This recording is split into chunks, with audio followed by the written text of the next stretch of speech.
Fear Not, Episode 34. Before the show begins, I just want to let everybody know that many of the guests have donated current copies of their books, and we'll be giving them away for free. If you'd like an opportunity to win one of these books, visit the giveaways page at livingbeyondyourfears.com. Each competition only lasts 7 days, and it's totally free to enter, so do it today. Hi, I'm Billy Atwell, and I believe that consistently facing your fears is the only way to realize your truest self and to make those confident choices that will help you to obtain your deepest held hopes and dreams.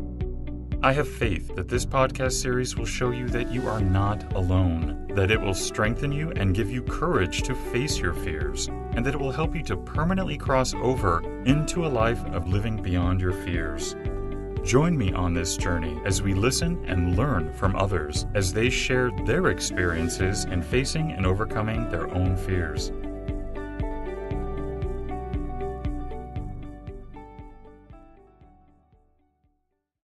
Hey everybody, today you and I are going to be joined by David Sinski. Hey David, how are you today? I'm great, thanks. How are you? I'm doing well, thank you. Are you ready to fear not today? Yes, I am.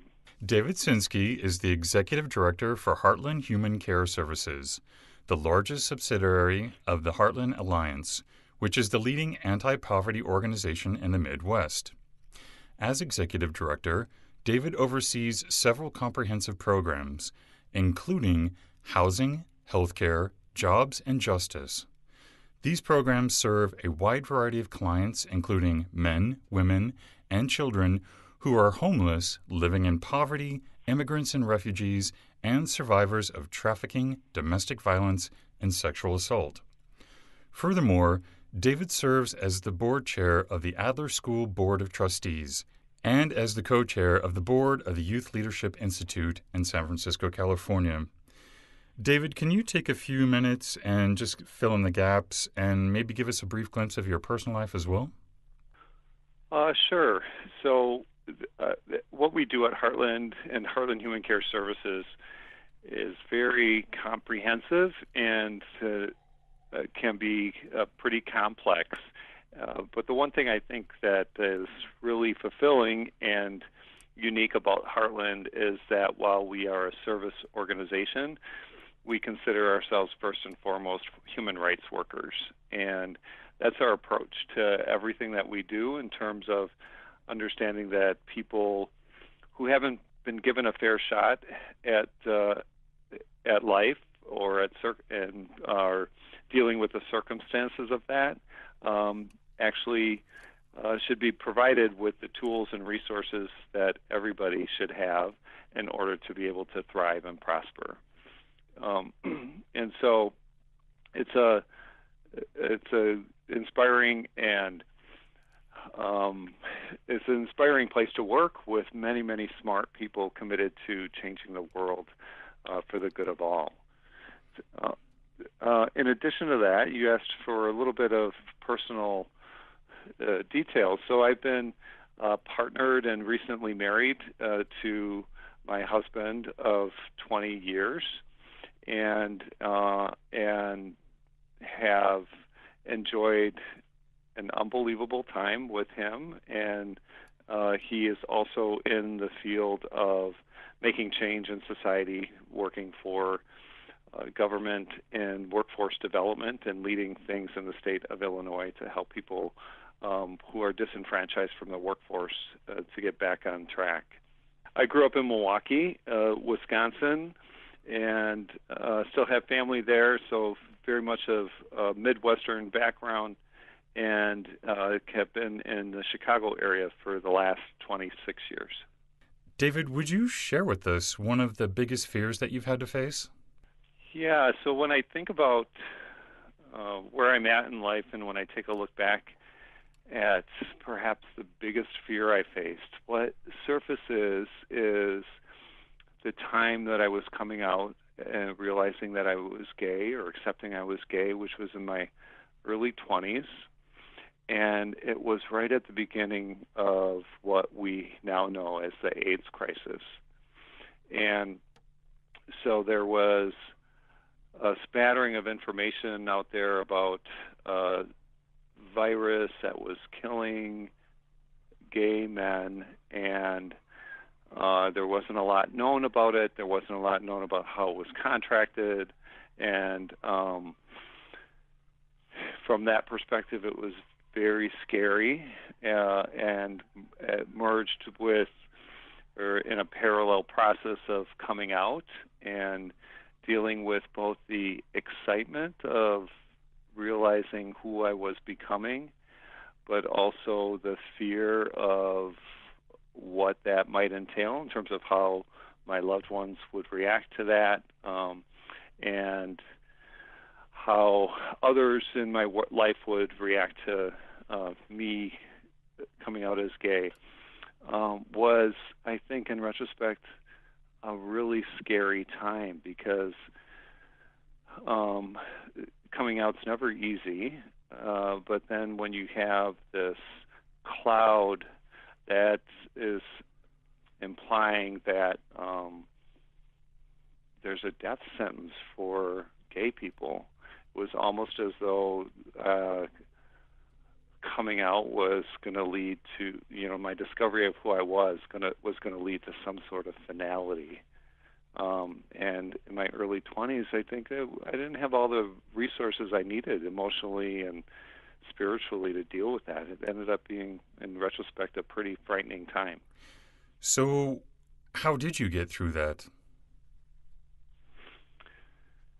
Yeah, I think in retrospect, it was one step at a time, and I am amazed at their human nature and this internal force that I think many of us have of constantly pushing us to be true to who we are and to thrive within that reality. And so I think the first steps I took to overcome that fear, to face that fear, was just to learn more. So as I said, there wasn't a whole lot out there that was known about HIV.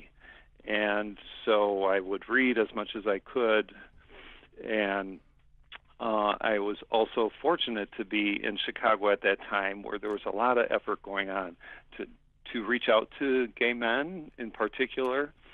And I remember a day when I was shopping in the gay neighborhood of Chicago, and somebody came up to me and said, "Hey, do you want to talk some more and learn some more about HIV? And we invite you to a discussion group at somebody's home, and it's sponsored by this organization." So it sounded, of course, very legit, and he was very warm and friendly. Gave me a piece of paper. There's no pressure. Said, "Follow if you want to, join us. Here's the information." And and so I did go to that group and learned a lot more. Learned also about not letting myself feel alone, and that talking about fears, and misperceptions, myths, and facts with other people was very powerful.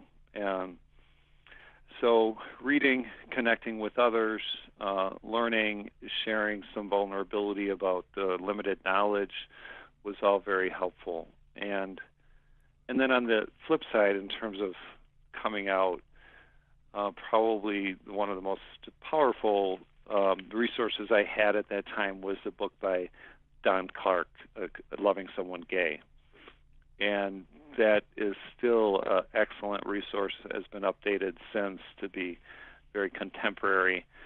But that was helpful because it gave me really solid advice and understanding about not only how to be loving towards myself, but as my family and friends dealt with me coming out, I had some sense of what they might be going through and how to be helpful to them also.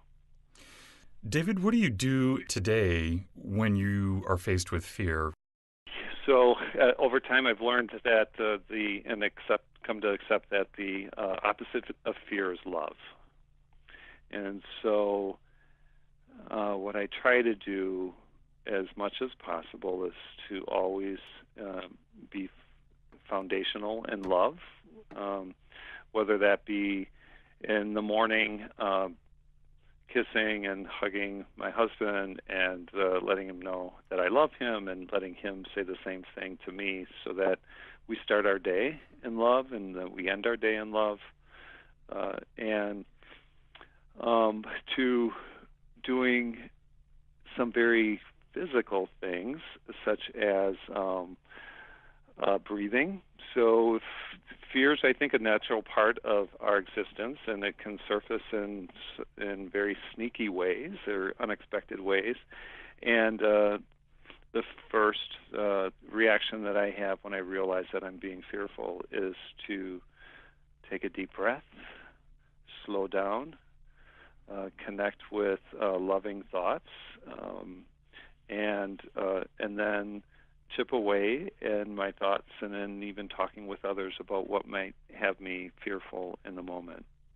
Do you have any other resources that you could recommend for us? Sure. I think that I'm going to go a little deeper with fear and love, because I found that for me, my love is rooted in a spiritual understanding that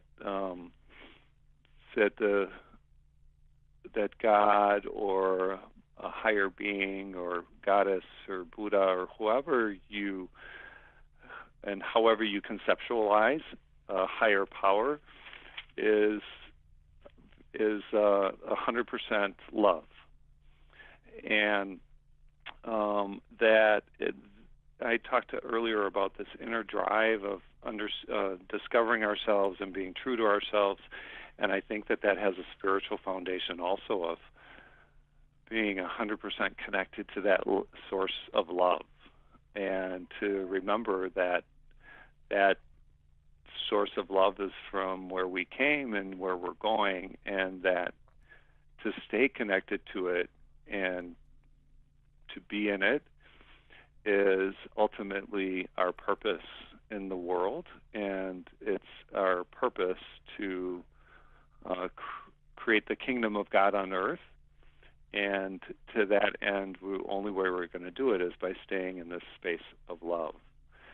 And so that's a pretty, perhaps not such a tangible piece of advice, as much as it is a perspective and a system of a belief system and a way to approach things that for me has been critical to helping me feel like I'm guided in the right direction and doing the right thing. Are you ready for the speed round? Sure. What person that's either fiction or real has made the most impact on your life? Yeah, I would say my parents, my husband, and in a very tumultuous time of my life, which would have been my adolescent years, would have been a neighbor, and that all of those folks have one thing in common, which is unconditional love. So always being there and letting me know that no matter what I've done or how I'm feeling, that they love me unconditionally. If you could change one thing in the world instantly, what would that be? That everybody be driven by making the world a peaceful place. What's your biggest weakness? Sometimes not trusting my gut instinct enough. What's your biggest strength? Listening and connecting to other folks, and letting that energy be a source of inspiration for myself, but also helping them find their inspiration.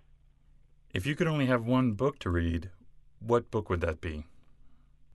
Well, I love Maya Angelou, so any book by Maya Angelou, whether it be I Know Why the Caged Bird Sings, that's the book. And do you have a favorite sound? I have a couple favorite sounds. I think the sound of rain is very peaceful. I also have run marathons, and in marathons, when there's not a crowd and you're on some part of the trajectory, where it's just the runners, the sound of only people's feet hitting the pavement is a beautiful, peaceful sound. And if someone would like to connect with you, David, what's the best way for them to do that? The best way is to email me at dsinski@heartlandalliance.org. Do you have any parting advice for us today that you would like to share? Yeah, I think the one piece of advice is to be authentic and genuine and treat yourself in the most loving way, an authentic way possible. That's great advice. And I want to thank you so much, David, for coming on the show today. It's been really great. I do appreciate your time. I know you're very busy right now, so thank you. Anytime. Thank you. Thank you for joining me today. And remember, you cannot achieve everything, but you do have the God-given ability to achieve anything.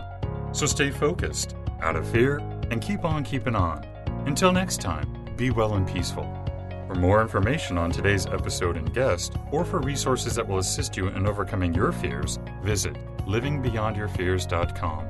And don't forget to subscribe to this podcast, where 3 times a week we move to a life beyond our fears.